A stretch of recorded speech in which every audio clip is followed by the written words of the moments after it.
Rádio Rio de Janeiro, a emissora da Fraternidade, passa a apresentar Luz na Penumbra, programa que leva ao seu coração a mensagem da doutrina espírita.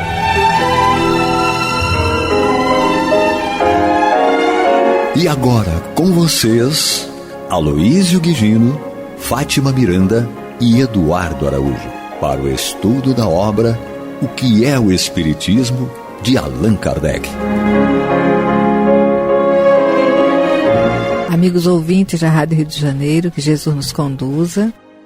Estamos de volta para o estudo da obra O que é o Espiritismo, no programa Luz na Penumbra, na companhia dos anjinhos aqui, não é? Anjinhos decaídos. Eduardo Araújo e Aloísio Guigino. Pois é, e eu, marido de Fátima Miranda. Agora nós vamos passar a palavra para o Aloísio para ele situar o estudo, que é esse capítulo 2, Noções Preliminares do Espiritismo. Vamos lá, Anjinho. Ela enrola. Vamos lá.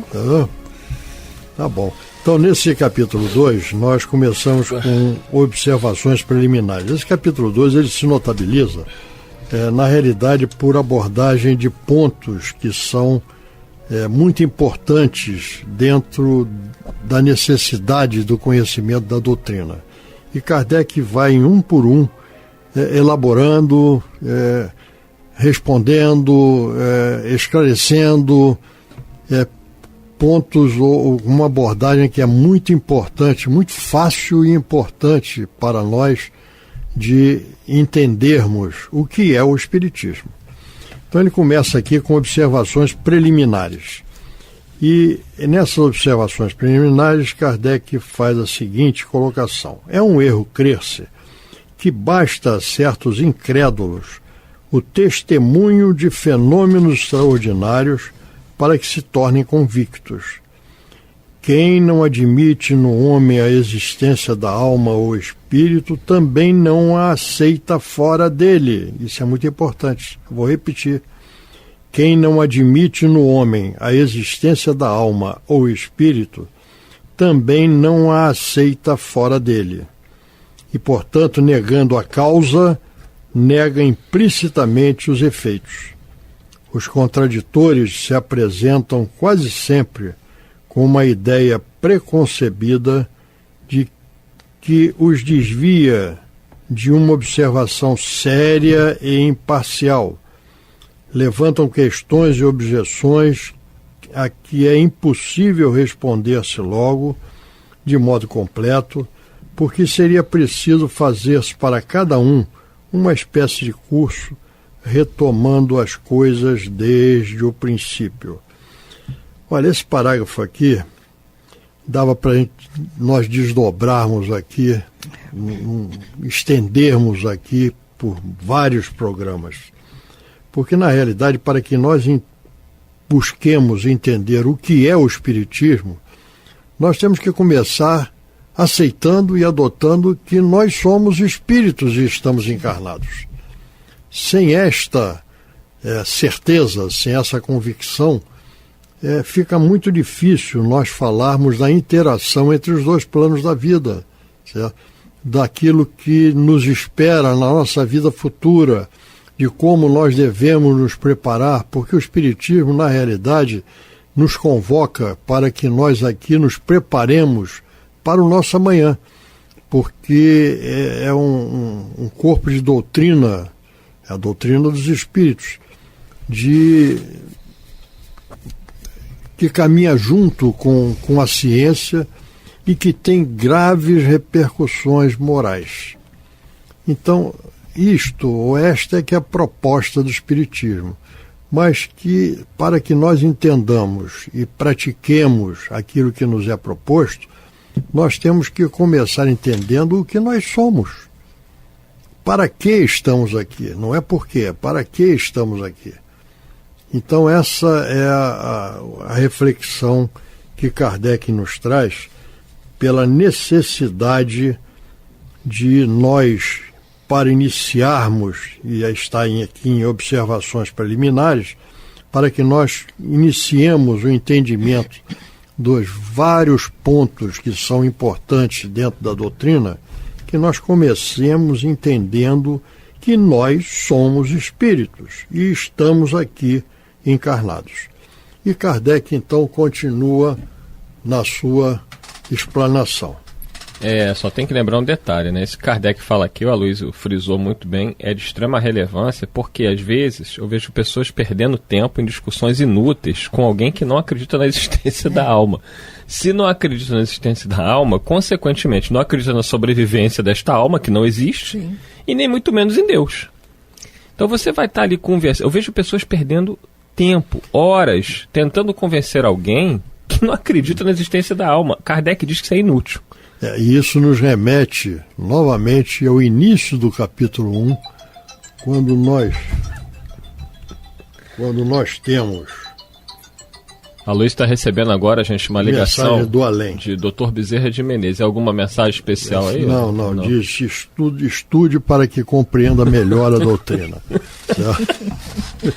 Você vê, ó, transcomunicação. Transcomunicação é por aí. Não é para qualquer um, não. Mas no início do capítulo 1, quando nós temos o diálogo com o crítico, é exatamente isso que Kardec várias vezes repete, certo? Não adianta você discutir com aquele que não tem conhecimento, aquele que não quer acreditar. Ele nega. Nega. Não, é perda de tempo. Nada do que você mostrar a ele, nada vai servir. Eu lembro que Chico Xavier tem uma foto dele, está na internet, um fenômeno de materialização de espírito, e o pessoal fala que aquilo é uma fraude. Não adianta. Você pode mostrar o fenômeno que for para alguém que nega a existência da alma, que ele vai negar o fenômeno. Ele vai dizer que aquilo é uma alucinação, que aquilo é uma fraude. Ele não vai necessariamente aceitar aquilo que ele está vendo, ainda que seja com ele mesmo. Sim. Pode acontecer um fenômeno com ele e ele vai dizer que ele está louco, mas ele não admite o fato. É a questão de nós termos ideias preconcebidas, como Kardec chama atenção aqui, né? Eu não quero aceitar, não é assim, não quero aceitar. E pronto, não adianta. Certo? E aí, continuando. Então vamos nós aqui. O estudo prévio, não é isso? Isso. O estudo prévio tem como resultado evitar-se essas objeções, que na maioria se originam da ignorância das causas dos fenômenos e das condições em que estes se produzem. Nós vemos muitas pessoas que são, entre aspas, espíritas, se dizem espíritas, frequentam reuniões espíritas, mas não conhecem os fenômenos que se produzem. A pessoa, ela começa a fazer interpretações sobre o que ela está vendo, mas como ela não tem uma base, ela não tem um conhecimento. Eu me recordo, quando eu comecei na doutrina, tem muito tempo, já estou idoso, estou com 47 anos, eu tinha em torno de 17, 18, que são 30 anos atrás. Eu achava interessante que tinha alguns médiuns, tinha uma médium, uma senhora muito gente boa, gostava muito dela, mas ela dizia o seguinte: não, eu estou muito velha para estudar. Pois é. É só sentar aqui na mesa, incorporar e vamos em frente. Ela pensava assim mesmo, porque ela pensava o seguinte: os espíritos vêm, falam o que tem que falar, eu sou intermediário e está tudo certo. Então, na cabeça dela, para que eu vou sentar e estudar? Só que ela não conseguia enxergar que aquilo, na verdade, era um risco, como diz o próprio Kardec. Porque ela estava lidando com uma ciência que ela não conhecia as nuances dessa ciência, as variáveis que envolvem o fenômeno. Ela simplesmente se deixava levar pela tarefa. Como era uma pessoa de um coração dócil, acredito eu que a espiritualidade tentava auxiliá-la da melhor forma possível. Mas, muito provavelmente, ela cometeu muitos equívocos e enganos ao longo da sua trajetória mediúnica pela falta do conhecimento. Sim. É a mesma história do cirurgião que opera com bisturi cego, de alguém que constrói um prédio sem ter a noção e a ideia da resistência dos materiais. E da firmeza do solo, né? Nós lidarmos com a espiritualidade sem conhecermos as características do mundo espiritual é um risco. Nesse muito ponto, grande. A Federação Espírita Brasileira, né, a FEB, fez um trabalho muito importante ao longo das últimas décadas no Brasil, com o advento, né, das apostilas da Federação Espírita Brasileira e a proposta do estudo sistematizado da doutrina, eu verifico que hoje as casas espíritas estão num patamar muito melhor em termos de conhecimento. Hoje em dia é muito raro você ver uma instituição espírita que não tenha um programa de estudos. É muito raro, muito raro. E uma coisa importante também, às vezes até exagerada, mas importante, é que ninguém, normalmente, vamos dizer aí 80% das instituições espíritas, elas não permitem que ninguém vá realizar algum tipo de trabalho na casa, sobretudo mediúnico, sem ter passado pelos cursos. Sem ter passado pelos cursos. Isso é muito importante, né? Claro, é o estudo sistematizado, tem casa que exagera, né? Exagera em que sentido? Parece que você tem que se formar em mestrado e doutorado em espiritismo. Você passar 4 anos estudando para aplicar passe, aí é o exagero. Existem os exageros, mas a mediunidade tem que ser bem estudada. Tem que ser bem estudada. Então, assim, aqueles que seguem o cronograma que a FEB propõe, não é nenhum cronograma absurdo, né?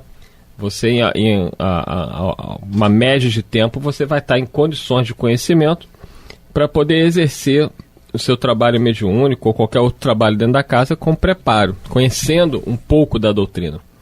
Então, hoje nós temos essa perspectiva positiva, né, dentro do movimento espírita de estudo.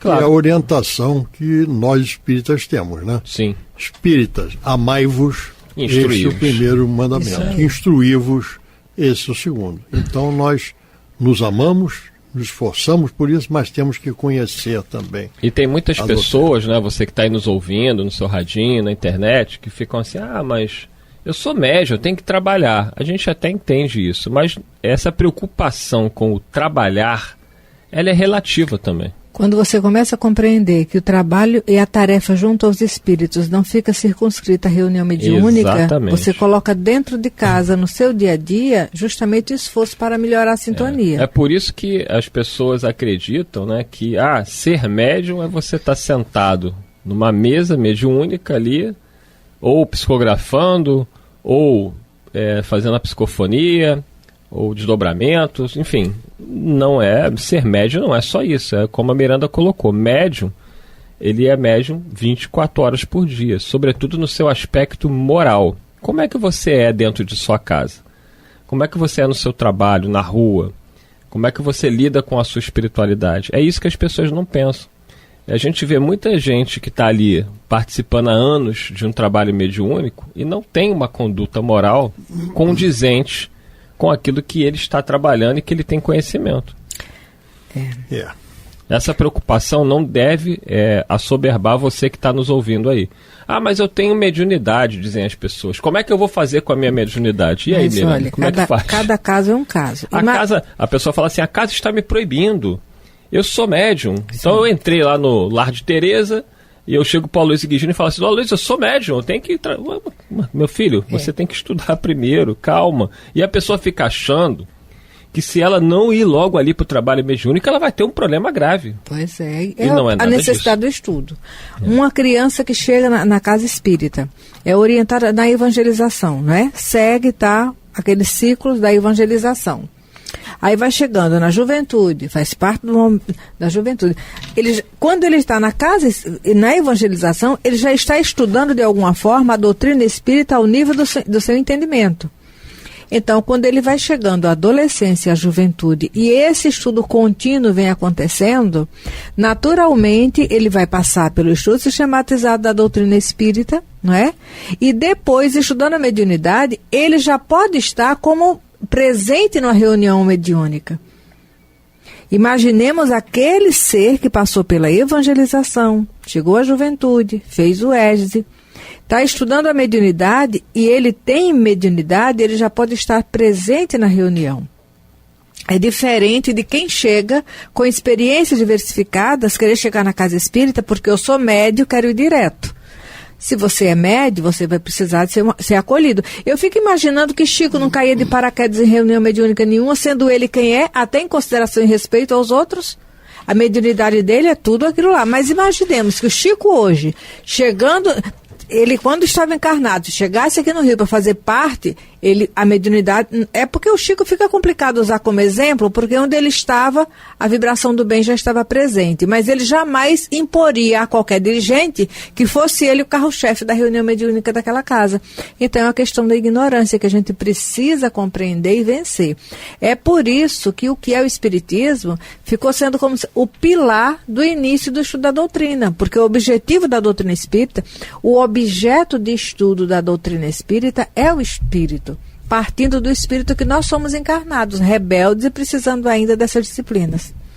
Chamando apenas a atenção aí, e concordando e fortalecendo essa argumentação, quem se propõe a conhecer a doutrina não vai começar pelo Livro dos Espíritos, não, vai começar por esta obra que está aqui, o que é o Espiritismo, para depois, então, já ter uma base maior para entrar no Livro dos Espíritos.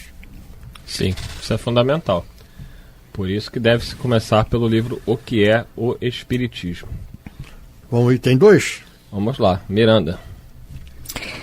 Quem não conhece o Espiritismo supõe que se podem produzir fenômenos espíritas como se faz uma experiência de física ou de química. Daí a pretensão de sujeitá-los à sua vontade e a recusa de se colocar nas condições necessárias para os poder observar. E mesmo quem faz uma experiência de física ou química é apenas uma experiência. Não quer dizer que a pessoa vai saber dominar, né, o conhecimento dessas ciências, da física e da química, que são extremamente complexas. Sim, e além do mais, a física, a química são ciências ou são conhecimentos da vida material. Sim. E quando nós estamos falando do Espiritismo, nós estamos falando de uma relação com seres pensantes que são os espíritos, certo? Não mais aquela matéria que vai se comportar sempre da mesma forma, na mesma experiência, quando nós repetimos as sequências ou o padrão daquela experiência. As respostas podem ser as mais diversas possíveis. E até para fazer a experiência de física e química, nenhum professor leva os alunos sem primeiro dar a eles a teoria e toda uma situação própria dessas duas ciências, não é? Em resumo, para a prática de qualquer ciência, sim, há que ter conhecimento dela. É verdade. Agora, até uma pessoa conhecedora de química ou física pode conduzir com crianças experimentos. Uma brincadeirinha que dê um experimento de química, não sem nenhum risco e tal, mas a criança não vai dizer, agora eu sei química. Eu fiz um experimento e já sei química. Não.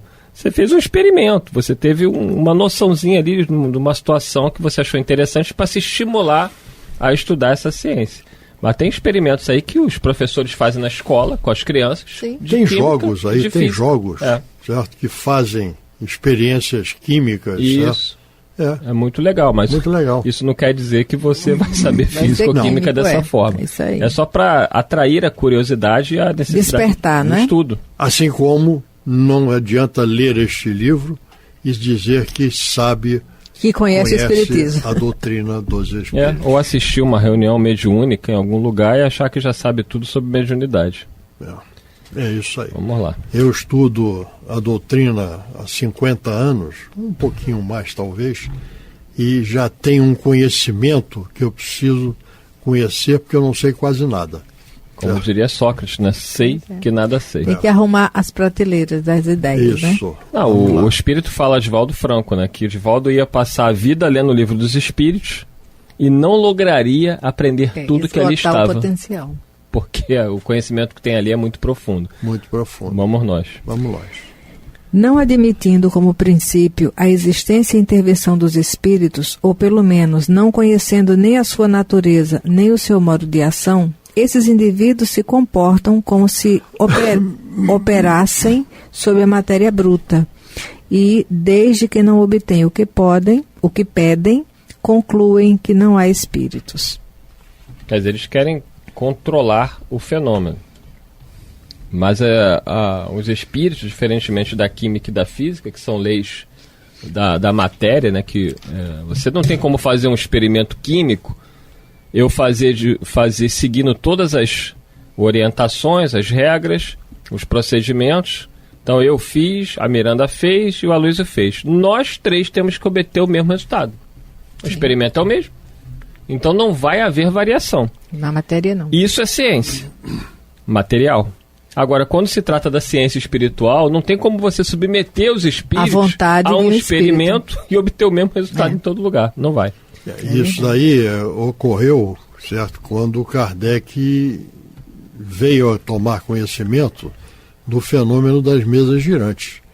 E Kardec, como discípulo de Mesmer, né, do magnetismo, etc., ele entendia como perfeitamente naturais aquelas ocorrências, né, porque pelo magnetismo nós vemos a possibilidade de ocorrerem aqueles fenômenos.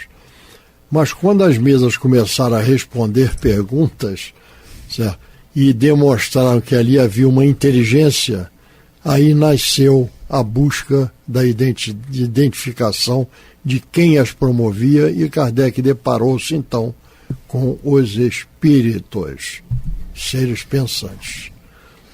Concluindo o item 2, ele diz: colocando-se em um ponto de vista diferente, compreender-se-á que, não sendo os espíritos mais que a alma dos homens, todos nós, depois da morte, seremos espíritos, e que nestas condições também estaríamos pouco dispostos a servir de joguete para a satisfação das fantasias dos curiosos. É o respeito ao livre-arbítrio e à vontade. Né? Item 3. Ainda que certos fenômenos possam ser provocados, eles, pelo fato de provirem de inteligências livres, não se acham absolutamente à disposição de quem quer que seja. E quem se disser capaz de obtê-los sempre que queira, só provará a ignorância ou má-fé. É preciso esperá-los, apanhá-los em sua passagem, e muitas vezes é quando são menos esperados que se apresentam os fatos mais interessantes e concludentes. Aquele que seriamente deseja instruir-se deve, nisto, como em tudo, ter paciência e perseverança, e colocar-se nas condições indispensáveis. De outra forma, é melhor não se preocupar com isso. É isso que irrita aí, né, os críticos e os céticos, porque eles desejariam que o fenômeno estivesse à sua vontade, né? Então é tipo assim, ó, deixa eu assistir uma reunião aí, como faziam com Kardec, e me mostra aí a verdade. E os espíritos não vão se sujeitarem a esse tipo de situação. E essas pessoas acabam, dessa forma, duvidando, né? Porque elas entendem que se os espíritos realmente existissem, bastariam a eles provarem a existência deles e tudo estaria definido. Só que os espíritos não estão preocupados com isso, até porque para eles o tempo pouco importa. Tem um detalhezinho aqui, bem breve, é que é por isso que às vezes a pessoa está fazendo parte da reunião mediúnica e depois sente-se desestimulada, começa a faltar, por qualquer motivo não vai, busca até uma justificativa perante o grupo para estar ausente, porque a reunião mediúnica, naturalmente, ela vai ter aquele dia, aquele momento de monotonia, porque vão se manifestar os espíritos que tiverem necessidade de falar, e de acordo com a harmonia do grupo naquele dia e o comprometimento. Então, às vezes, eu fico imaginando que os espíritos permitem esse estado, essa situação monótona numa reunião mediúnica, para fazer essa triagem e ver quais são aqueles elementos que estão ali verdadeiramente voltados para o objetivo do estudo. Essa questão é muito importante, nós sabermos que os espíritos vêm quando lhes são permitidos e quando se propõem a comparecer e participar de alguma reunião, algum fenômeno desse. Nós podemos até evocar, mas não necessariamente obteremos a resposta que todos nós desejamos.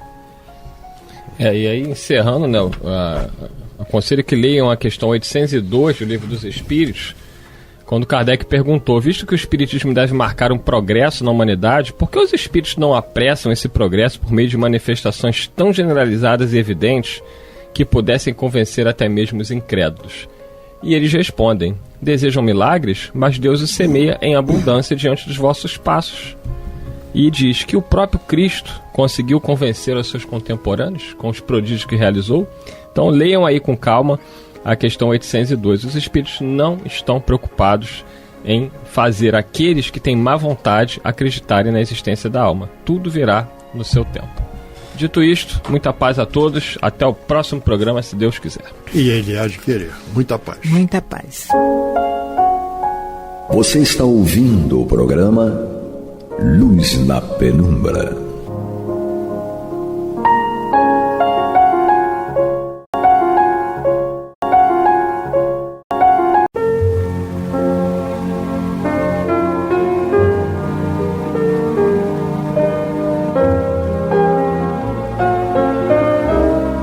A Rádio Rio de Janeiro está levando ao seu lar e ao seu coração a mensagem consoladora da doutrina espírita, através do programa Luz na Penumbra.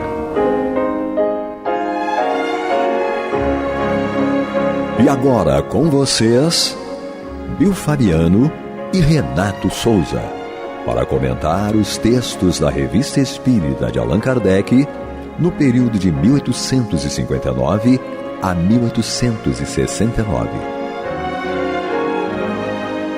Olá, queridos irmãos e irmãs da Rádio Rio de Janeiro. Sou Bill Fabiano. Estamos juntos mais uma vez aqui para darmos continuidade ao estudo da obra Revista Espírita 1859. Continuamos aqui, eu e meu parceiro Renato Souza. Opa, tomando cafezinho, Bill. Tomando cafezinho, Cafezinho, me pegou aqui na hora que eu estava engolindo cafezinho. É isso aqui. Aí ficou um pequeno hiato, né? Mas faz parte. Faz parte, é assim mesmo. Estamos aqui, como na semana passada abrimos o capítulo, ou melhor, o mês de setembro de 1859. Vamos dar continuidade aqui no capítulo Processos para Afastar os Maus Espíritos, né? Fizemos algumas impressões também aqui, né? Antes de finalizarmos o programa, como afastar aqueles espíritos equivocados dentro do processo de reforma íntima. Não há como, porque do outro lado os iguais se atraem, né? Então você pensa no mal, os espíritos equivocados vão estar com você. Perfeito. Né? A partir do momento que você abre os olhos e começa a racionalizar você enquanto ser humano, o que você tem feito de errado, de bom, de ruim, aí você começa um processo de reforma íntima. E aí, por acréscimo, os espíritos equivocados vão se afastando. Não se afastam todos, porque nós estamos em processo de reforma, né, Renato? Então, eu deixo de ser uma coisa hoje em um lado, por exemplo. Eu tenho vários lados, várias possibilidades, vários caminhos errados. Então, um caminho errado eu já deixei de lado. Eu, por exemplo, nessa vida, eu nunca bebi, nunca fumei, então isso eu já transpus essa barreira. Os espíritos sabem que se forem bater nessa tecla aí, vão perder tempo. Então, eles já não atuam mais em mim exercendo influência de mim sobre isso, sobre o álcool, sobre o fumo. Então, eles vão buscar outro. Bom, por esse caminho aqui eu não atinjo ele. Vamos buscar outros processos morais, principalmente. Exato. Aí, rapidinho, eles abrem as portas, né? Perfeito. Porque a gente é falho ainda. Então, esse é o processo, é reforma íntima. Então, dando continuidade aqui, o que Kardec diz o seguinte: é preciso não perder de vista que os espíritos constituem todo um mundo, toda uma população que enche o espaço, circula ao nosso lado, mistura-se a tudo quanto fazemos. Aí, como o Renato lembrou semana passada, pergunta 459, né, do Livro dos Espíritos. Exato. Influem os espíritos em nossas vidas e em nossos atos? Muito mais do que imaginais, influenciam a tal ponto que de ordinário são eles que vos conduzem, né? Ou seja, nós estamos cercados por como Paulo, né, diz, uma tão grande nuvem de testemunhas. Perfeito. É um mundo paralelo, estamos aqui, estamos lá, ora aqui, ora lá, mas os mundos não se misturam, mas convergem juntos aí, caminham juntos, né? Se o véu que nos oculta viesse a ser levantado, nós os veríamos à nossa volta, indo e vindo, seguindo-nos ou nos evitando conforme o grau de simpatia. Uns indiferentes, verdadeiros desocupados do mundo oculto, outros muito ocupados, quer consigo mesmos, quer com os homens aos quais se ligam, com um propósito mais ou menos louvável, segundo as qualidades que os distinguem. Numa palavra, veríamos uma cópia perfeita do gênero humano, com suas boas e más qualidades, com suas virtudes e vícios. Esse envolvimento ao qual não podemos escapar, já que não há recantos por demais ocultos que sejam inacessíveis aos espíritos, exerce sobre nós a nossa revelia, uma influência permanente.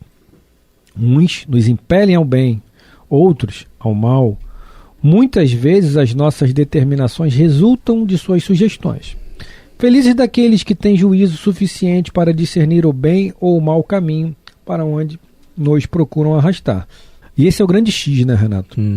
É você saber discernir, por exemplo, uma informação que é trazida através dos espíritos.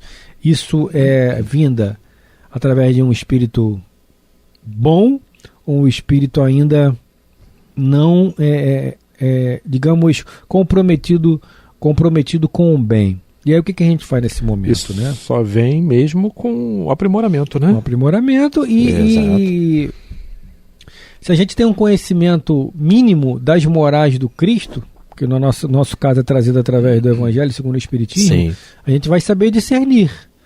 A grande questão é ter tempo para parar para discernir. Né? Porque a gente quer atropelar tudo, a gente quer atropelar. Aí aquilo ali, caramba, deu ruim, não foi por aí. Aí eu vou lá no Evangelho, o Evangelho estava explicando isso aqui tudo. Se você fosse pensar antes, eu não teria feito. Então, o que Jesus faria no meu lugar? Esse é o grande termômetro, né, Renato? Nossa. O que Jesus faria? Eu daria um peteleco no Renato, uma tapa na careca do Renato? Ou não? Não, Jesus com certeza não faria isso. Não faria isso. Bom, então eu vou recuar aqui. O Renato falaria do Bill pelas costas? Não, Jesus não faria isso. Não faria isso. Com certeza. Sim.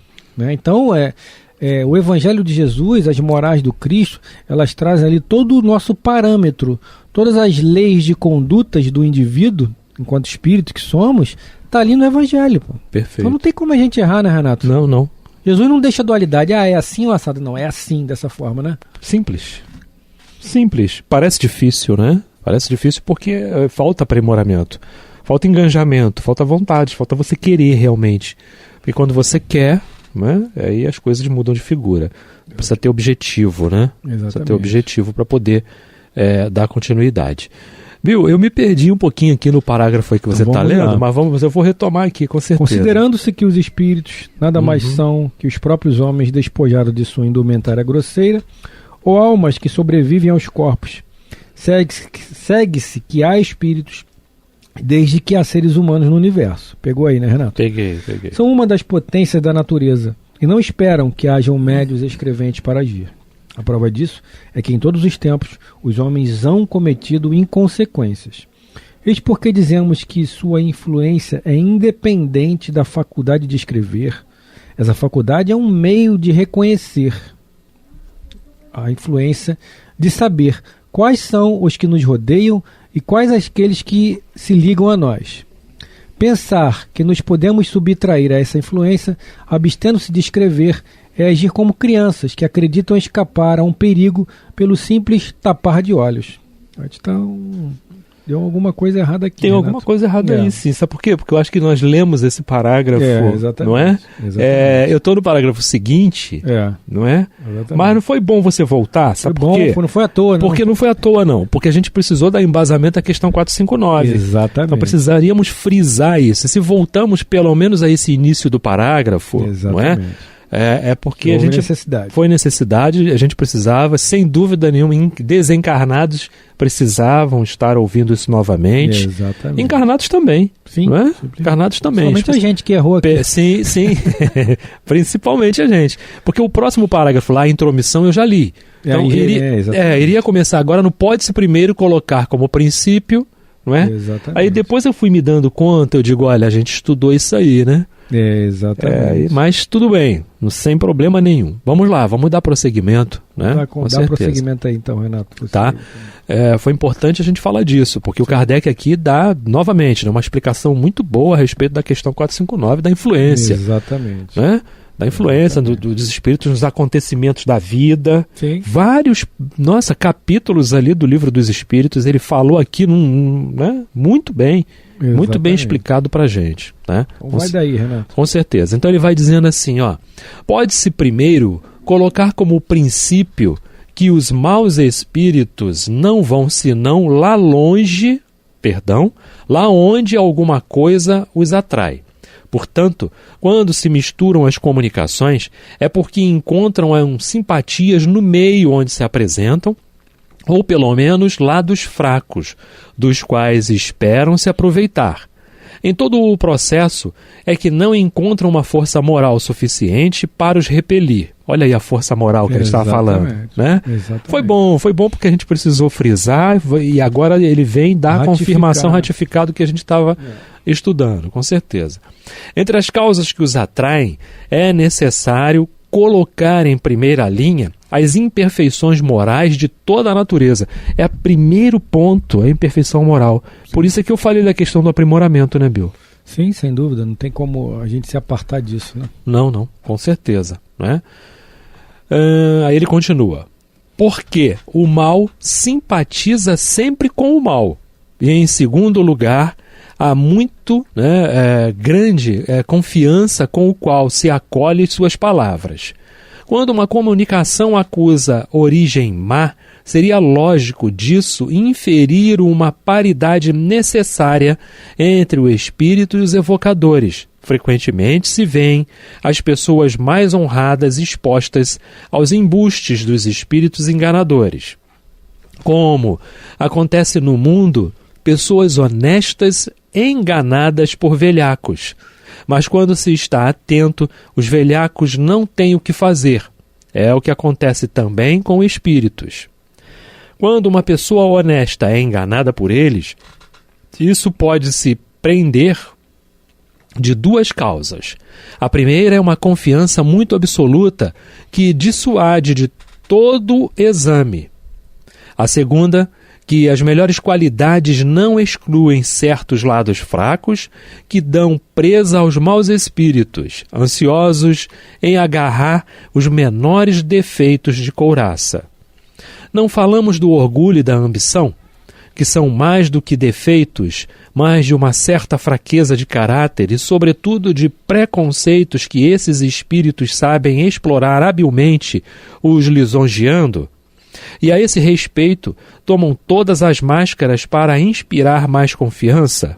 Né? A lisonja também é um problema sério, né, Bill? Exatamente, com certeza. Antes de falar, vamos dizer que esse aqui é o programa Luz na Penumbra, Revista Espírita 1859, Revista Espírita 1859. A lisonja é um dos, como diz lá o agravante. É um dos grandes escolhos, né, do médium, né, o grande obstáculo, né, o que leva a um processo obsessivo, nesse caso de fascinação, né, em que você, o Renato é tão bom, o mentor do Renato é bom, o passe do Renato é bom, e se o Renato começar a achar que realmente é bom, ele já está no processo. Acabou o trabalho dele. Já está no processo de fascinação. Sim, seja, com certeza. Tudo a ponto de cair por terra. Então ele continua dizendo assim, as comunicações francamente grosseiras são as menos perigosas, porque não podem enganar a ninguém. As que mais enganam são aquelas que não têm senão uma falsa aparência de sabedoria e de seriedade.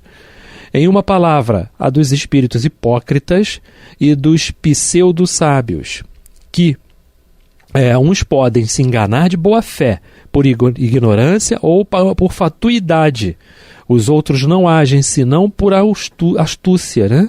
Vejamos, pois, o meio para se desembaraçar dele. Interessante, né? Que as pessoas dizem assim, poxa, mas a comunicação é tão inteligente, então cuidado. É justamente com essa que você tem que tomar cuidado. Ele pode estar querendo enganar, né? Que são os hipócritas ali, exato. Ou aquele que acha que sabe, que é o pseudo-sabe, mas na verdade ele não sabe muito pouco, né? Ele tem até, por exemplo, nós temos os nossos pontos de vista. Sim. A gente vai desencarnar e vai continuar com os mesmos pontos de vista. Vamos querer retransmitir isso. Mas quem disse que esse ponto de vista é o correto? Né? É o bem interpretado. Não. E a gente vai acabar arrastando um monte de gente conosco, né? Então é necessário estarmos atentos. A primeira coisa, né, Renato? A primeira coisa é não os atrair e evitar tudo quanto lhes possa dar acesso. Como vimos, as disposições morais são uma causa preponderante. Todavia, a abstração feita dessa causa, o modo empregado não deixa de ter influência. Há pessoas que têm por princípio jamais fazer evocações e esperar a primeira comunicação espontânea que saia do lápis do médium. Ora, Se nos recordarmos do que já dissemos sobre a variada e numerosa população dos espíritos que nos cercam, compreenderemos sem dificuldade que isso seria colocar-nos à mercê do primeiro que viesse, bom ou mau. E como nessa multidão há mais espíritos maus do que bons, existe uma oportunidade para os maus, exatamente como se abríssemos a porta a todos os passantes da rua, ao passo que pela evocação fazemos a escolha. Ademais, cercando-nos de espíritos bons, impomos silêncio aos maus, que apesar disso, bem poderão procurar insinuar-se algumas vezes. Os bons chegam mesmo a permiti-lo para exercitar a nossa sagacidade em reconhecê-los, mas não terão nenhuma influência. É importante a gente destacar aqui, né? Uhum. Os bons chegam mesmo a permitir a presença desses espíritos para nos testar. Perfeito. Para ver o quão atento nós estamos. Exato, exato, com certeza. Né? A vida é feita de provas. Exatamente. Como é que a gente vai passar se não passar por elas, né? Pois é. Uhum. As comunicações espontâneas têm uma grande utilidade quando estamos cientes da qualidade daqueles que nos cercam. Devemos então felicitar-nos pela iniciativa deixada aos espíritos. O inconveniente não se encontra senão no sistema absoluto, que consiste em nos abstermos do apelo direto e das perguntas. Entre as causas que influem poderosamente sobre a qualidade dos espíritos que frequentam as casas espíritas, não se deve omitir a natureza das coisas que ali são tratadas. Aquelas que se propõem a um fim sério e útil atraem, por isso mesmo, os espíritos sérios. As que somente visam satisfazer a vã curiosidade ou seus interesses pessoais expõem-se pelo menos às mistificações, quando não às coisas piores. Em resumo, podemos extrair das comunicações espíritas os mais sublimes e os mais úteis ensinamentos, desde que os saibamos dirigir. Toda a questão se resume em não nos deixarmos levar pela astúcia dos espíritos zombeteiros ou malévolos. Ora, para isso, o essencial é saber com quem tratamos. Inicialmente, ouçamos a propósito os conselhos que foram dados pelo Espírito São Luís à Sociedade Parisiense de Estudos Espíritas por intermédio do Sr. R., um de seus bons espíritos. Trata-se de uma comunicação espontânea por ele recebida certo dia em sua casa, com a missão de transmiti-la à referida sociedade. Para você tá um de seus bons espíritos, né? É. Para mim tá um de seus bons médiums. É mesmo? É. Enfim, traduções, né? Não deixa de ser, né? Não deixa de ser uma coisa e outra. E outra, né? E outra, sim. Então ele vai dizendo assim, ó: qualquer que seja a confiança legítima que vos inspirem os espíritos que presidem os vossos trabalhos, uma recomendação que não poderíamos muito repetir e que deverias sempre ter presente ao pensamento quando vos entregais aos estudos, é de pesar e amadurecer. É submeter ao controle da razão mais severa todas as comunicações que recebeis. De não negligenciar, desde que uma resposta vos pareça duvidosa ou obscura, em impedir os esclarecimentos necessários para vos fixar. É lógico, precisa ter base, né? Exatamente. Então, se você está tá suspeitando de que, peraí, isso aqui não pode ter sido desse espírito, não é? Atende, não é? Atende, não vai também fazer o bom, né? Não, porque então não estamos nesse patamar também. Sim. Atende, ouve, acolhe, não é isso? Sim. O fato de você acolher não significa dizer que você concorda, que você aceita. Não, mas você faz a sua parte, você acolhe e procura os meios para se esclarecer, não é? Né? Enfim. Se esclarecer sobre aquilo, né? Com certeza. O espírito às vezes está precisando. Se ele está usando você para falar alguma coisa, alguma ligação ele tem contigo. Exatamente. Senão ele não estaria ali alguma também afinidade falseando alguma coisa também, né? Exato. Quantas vezes a gente falseou? Oxi. Então, se ele veio através da minha mediunidade falsear alguma coisa, é porque alguma ligação tem. Sim. Então, é uma observação a mais que você precisa fazer, né? Com certeza. Segundo a própria doutrina, recomenda. Sim. Sabeis que a revelação existiu desde os tempos mais remotos, mas foi sempre apropriada ao grau de adiantamento daqueles que a recebiam. Hoje, não é o caso mais de vos falar por figuras e por parábolas. Deveis receber os nossos ensinamentos de um modo claro, preciso e sem ambiguidade. Mas seria muito cômodo não ter senão que perguntar para ser esclarecido. Isso seria, aliás, sair das leis progressivas que presidem ao adiantamento universal. Não estejais, pois, admirados se, para vos deixar o mérito da escolha e do trabalho, e também para vos punir por infrações que podeis cometer contra os nossos conselhos, algumas vezes é permitido a certos espíritos ignorantes, mais do que mal intencionados, né, de responderem em qualquer caso às vossas perguntas. Isso, em lugar de ser para vós uma causa de desencorajamento, deve ser um poderoso estímulo para procurar a verdade com ardor. Sede, pois, bem convencidos que, seguindo essa rota, não podeis deixar de chegar a resultados felizes. Sede unidos de coração e de intenção. Trabalhai todos, procurai sempre e encontrareis. Espírito Luiz. Ele escreveu bastante coisa aqui a respeito disso, né? Sim. É bacana ele falar essa questão da coragem, né? Porque por mais que algo que tenha sido passado para você... Cara, quantas vezes Kardec não teve comunicação apócrifa na hora que teve elaborando a doutrina? Exatamente. Uma vez? Muitas vezes. Nossa, muitas vezes.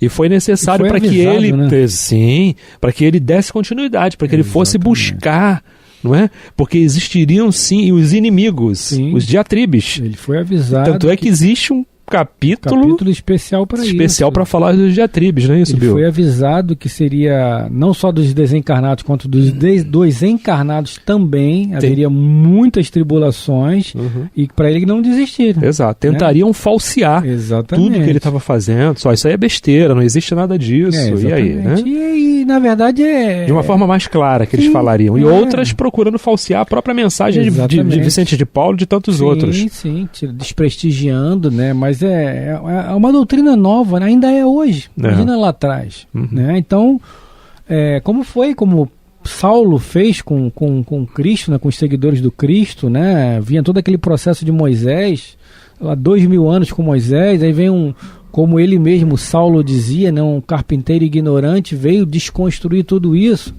Então há um processo de renovação, né? E para que haja a renovação efetiva, é necessário que haja tempo, né? Isso tudo demanda um processo.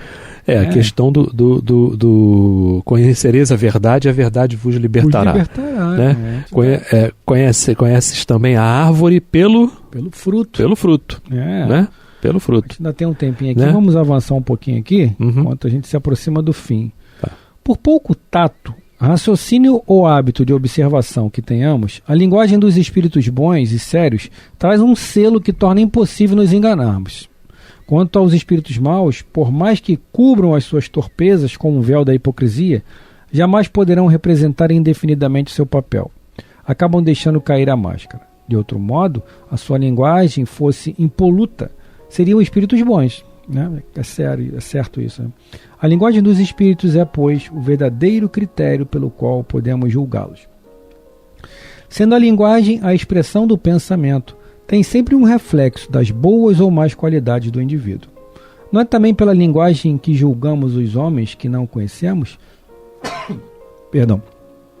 Sim. Se recebermos 20 cartas de 20 pessoas que jamais vimos, não nos deixaremos impressionar de modo diverso pela sua leitura? Não será pelas qualidades do estilo, pela escolha das expressões, pela natureza dos pensamentos e até por certos detalhes de forma que reconheceremos naquele que nos escreve o homem rústico e o bem-educado, o sábio e o ignorante, o orgulhoso e o modesto? Dá-se absolutamente a mesma coisa com os espíritos. É claro isso, né? Até o Renato falou no programa passado, semana passada, né? Dos testes, né? Grafotécnicos, né? Para testar realmente se são ou não a assinatura ou a letra daquele que escreve. Sim. Então nós temos meios de identificar os espíritos comprometidos daqueles que não são comprometidos, ou a mensagem comprometida com aquela que não é comprometida, né? Basta que estejamos atentos, né, atentos às informações que os espíritos nos trazem na codificação. A princípio nem precisaria estar assinada, né? Não precisa estar assinada.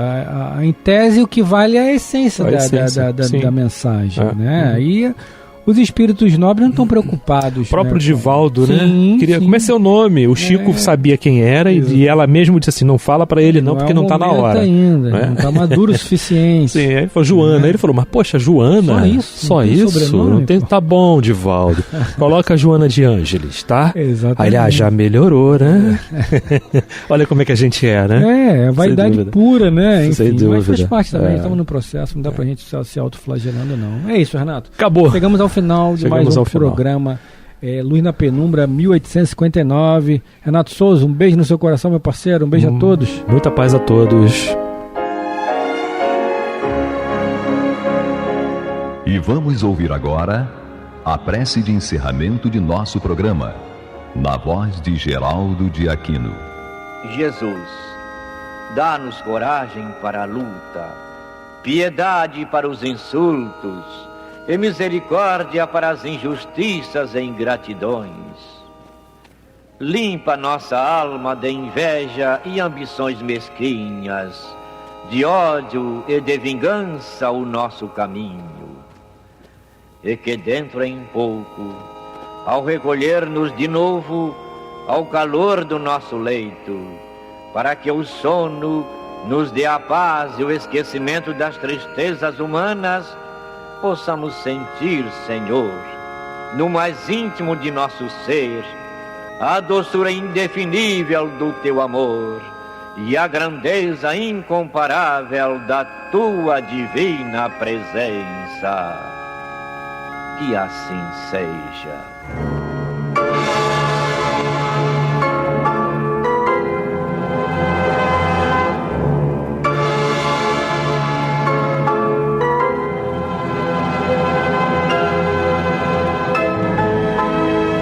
Acabamos de apresentar o programa Luz na Penumbra, que voltará a ser apresentado na próxima segunda-feira, às 21 horas, nesta emissora.